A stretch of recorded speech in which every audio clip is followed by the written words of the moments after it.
Masika leswaku munhu loyi wa nkoma sakhe u ti tshungula ri yexe. U ti pfumba tekanya swilo ta zi muchuma yena u ti pfumba ri yexe a nga chumeriwa se u cukumetela nhundzu. Jesu the coast. Loko mi nga yingisela kahle mhaka leyi mi ta swi twa ku Jesu i hosi. Amen. Next one. Kute loko Yesu a nghenile Yeriko a tsemakanya exikarhi ka muti. Munhu a ri kona la vuriwaka Sakeya. A ri hosi ya valuvisi a fuwe ngopfu. A rhandza ku vona Yesu leswaku u lo yini kambe a siveriwa hi ntshungu hikuva a komile. Kutani a tsutsumela mahlweni a khandziya emurhini wa nkuwa leswaku a ta n'wi vona hikuva a ta hundza ka wona. Verse 5. Kuta loko Yesu a fikile kwalaho a languta henhla a n'wi vona kutani a ku ka yena, Sakeya hatlisa u xika hikuva ndzi fanele ku ya tshama endlwini ya wena namuntlha. Kutani a hatlisa a xika. Marito fukiseli pita likatana mprelifi. Ngwana Jesu anga chena mbilwini ya mukheti. Miyelani nyana va hindzisa hungu leri ri nga ta va endla mfundhisi. Namuntlha Jesu a nga nghena embilwini ya mani la. Ni to swivona. Mi ta swi vona. Flamzimuri na ena munhu Jesu uri namusi ndiya go chena ndzoni yawo. Namusi wa go chena mbilwini yawo. Yena n'winyi Jesu u ri namuntlha lava ku nghena embilwini ya wena kwala u nga kona wena. Verse 6. Kutani a hatlisa a xika a n'wi amukela hi ku tsaka kambe hinkwavo loko va ri vona va hleva va ku u hambukela wanuna wa mudyohi. Amen. Ngozi fasoni mini na huna uri remuri hosi na vagungulu. Amen. Masika ku iri ku hava ku hunduka ku ri hava lava n'unaka. Ngai fai vangeli munna musadzi ya hana. U nga yitwa ivhangeli wanuna wansati a ala yona. Waifambisa dzinuna hana. Wansati u yitwa wanuna a ala. Imani ni thuse zvinhapo. Imani mfundhisi va mpfuna la. Kaza lutendo. Akasha ku pfumela hayi. Nini musadzi wavo mara switeka lutendo chitela muya wanga. Mina ni nsati wa n'wina mara loko swi ta ka ripfumelo ni sukumetela moya wa mina. Uwo munna usoko thivela urembu wanga musadzi. Na wena wawanuna u nga siveriwi ku hunduka hi wansati. Hayi kona. Hayi. Hapo hayi. Hayi kwalani hayi. Usoko thivela munna. U nga siveriwi hi wun'wana. Usoko thivela mfundzi. U nga siveriwi hi mfundhisi. Hapo kerekere wa ya hona au ngo tabiwa. Amen. Ekerekeni leyi u nga eka yona wena a wu lo byariwa. Loya. Uloya wena. No pau ya pfai. Na kusuka wa suka. Kola mfanekelo wa mfundzi wa pfai. Ule mfanekelo wa mfundhisi u humile. U chavile. Amen. Loko va swi vona va hleva va ku u hambukela ka wanuna wa mudyohi ku ya wisa kona. Kwalaho Sakeya a yima a ku ka hosi kona hosi ndzi avanyisele siwana erifumo va mina hi le xikarhi. Loko ndzi dyile swilo swa munhu ndzi n'wi tlherisela eka munhu. Kutani Yesu a ku ka yena namuntlha ku hanya ku nghenile endlwini ya yena. Uhanya kunghenile dibane. Amen. Uchicha usika. Uponisiwa ku fikile. Amen. Kabuye. Fari kuziyapo. Hezi chidakazwa mdzori mutsimera kumurapera. Imana va mi byela xikwembu lexi xi khongelaka. Hezi va chipfiwo chitsongo bebanga uswa. Loko n'wina va ku mi ponisiwile mitswariwa ra vumbirhi. Ni vutanzi vune adiswa nga muya mukhetwa kha muthu. Ivi voni leti tiwisiwaka hi moya lowo kwetsima emunhwini. A swi bvi kha vafundzi. Hayi a swi humi ka mfundhisi. Ena ri bebi muthu nga uswa. Hayi hina hi tswali munhu ra vumbirhi. Ri va chumayisa hiti. Hina hi mi chumayela rito. Va chumayisa hiti. Chumayela rito. Ithini mbewu nako gobelwa mbilwini. Rito i mbewu leyi goberiwaka embilwini. Amen.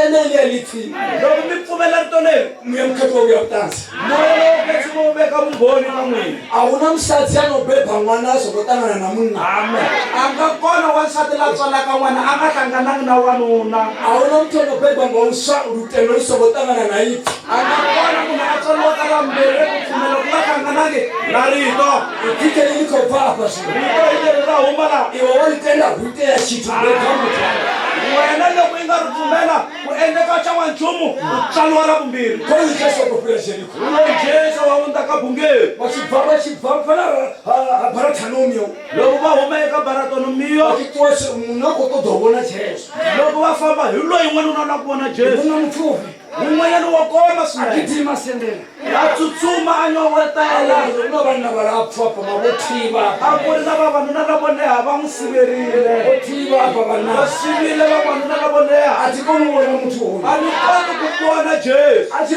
malo loko a ku a ri muhuyikhoyi a ku nkuwa hi lowu lasile ndzi nga si gonya ku ni mupfuni bya matalini a hi le xitshindini ni nga ka ni nga koti ku gonya hi ku ni ngomile mamatalini kandiya hi marhavi a tatavela muna mpfupi a takara amen wanuna wo koma a teriwa hi ku tsaka ndlela ndiyeneyi a ku ndlela hi yona leyi u ta kurava a ku ta hindza hi kona na vavanhu lava lapfa va ka kuntsira na lavanuna lavo leha va nge ni yenisile ta ku vona swa vona ta kota ku n'wi vona kahle a yo takala mbilu swi hayi mbilu se yi tsakile lutendo lo pfuwa pfumela ku pfukini matoko tenda mune wa dzimbili kasi pfumela wanuna wa timbilu a xi ko tenda nga mbilu loko a pfumela hi mbilu jesu a xi vona mbilu jesu loko a vona mbilu a ri na msindi ya bebya khale a vona muta na beja eka yena ni bebya khale ni tswariwa eka yena a xi xika jesu ri hesa khela loko jesu a fika ku he sakeya a xi fayitile xi chibva ka murena amen loko sakeya a twa riti ri huma eka xikwembu a byela ndzimu lava bebha nga uswa hoyi yesu a xi bebha u to va dakalola vathu vothe loko rito ra xikwembu ri mutswala hi vuntshwa jesu loyi loko a tswariwa i vuriwile leswaku i ta va ntsako eka vanhu hinkwavo yamune musadzi ugobola niwamba swi ku tava mkosi ya xinini mi n'wi vonini mhani luya la i tsandzeka na ku vulavula o thava mkhosi ntsena karini a rhambana iwe jesu loko jesu a nga vulavula na wena to ritota risiyo i ta hi lava hi nga ha ri kona utoye vafundzi va lava khale i ta ku a vafundhisi lava jesu itiya khanne ni swivulu leswi nga endleke ka mina swikulu yesu a beba khanne jesu u tsariwile ka mina zwilo jesu a xi spira vakirisaheo amen jesu loko a fikela ka bungela ku sakeya hayi saheo mbilu ya pfe sakeya mbilu yi pfuleka mbilu ni khobolone a ku he wanuna loyi vulavula na mina itsava jesu a ku chika kwalano va ri na msindi ya nduniya hikuva namuntlha ni empini ya wena loko xi vona khitanga xi pfuka hayi ka ku na swi vona jaha ro koma xi wa phanda jesu loko ni wa emahlweni ka jaha xi kitima xi ya nduni a tsutsuma ya endlwini ya yena a xi ka xi chena nduni loko a fika a nghena ndlwini u sa thombiwa xithu ku nga xavulavuriwa nchumu hemai hosi thumbi yanga yetu ni koma nga kathi munhu ya mina hinkwayo ni a swi lahi le xikarhi ane va xin'wana ni nyika swisiwana a ri no fula muthu loko ni robi munhu ni to mu faluna ni ta n'wi nyika ka mune a wa thombiwa xithu a ku se vulavuriwa nchumu hi kristu vana va xi vanhu va ka hina va tikhala titshanga vakhegulu va ka hina vathu va bungeli vanhu va ka bungeli vasikana madekwana namuntlha eka madyambu lama mune wa xipambano wanuna wa xiambalo mune wa calvary wanuna wa kalvari u khonyagani a tiwana lava loyi a ti twaka wa neta nga vusiwana loyi se a nga karhala hi ku wa hlupheka tenda nga marwala wa tshamba nga marwazi loyi a nga thamba hi ku vabya wa chena kha inonganga swa bhala loyi a nga ngenangangeni a chena kha inonganga swa bhala a ya ka n'anga luya a switsandza chena kha unodokotela swa a bhala ya ka dokodela luya Bas! namota madyambu lawa Vasikana madekwana namota madyambu lawa u na munhu a nga vutshila mbilu lava ku tshama etimbilwini ta hina yisa kwatisheto mbilu ku atisa mikateko endyangwini amen u na munhu a nga vutshila mbilu ku na wanuna a lavaka ku tshama embilwini ya munhu manuthongo yimaninyana ku songola yimaninyana ku songola u na munhu nani ya kolile ku na wanuna la rilaka a chilavela mbilu ya wena langutisa mbilu yaloyi a ri muratswanga akonulo n'wananga wa ntendela loko ni pfumelela ndikokwaswo teswina warila ku nyika hinkwaswo n'wananga n'wananga wa ntendela cina mbilu yawo va ni pfumela ni nghene marwaza a ri kupangu tini yawe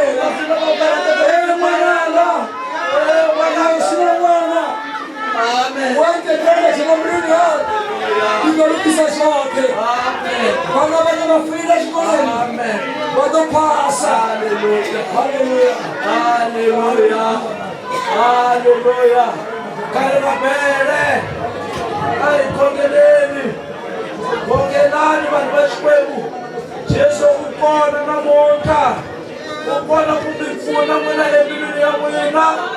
Baende wakanitosa. Eka ka n'wina.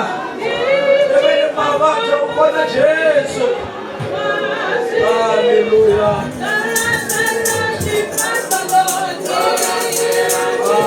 Hallelujah.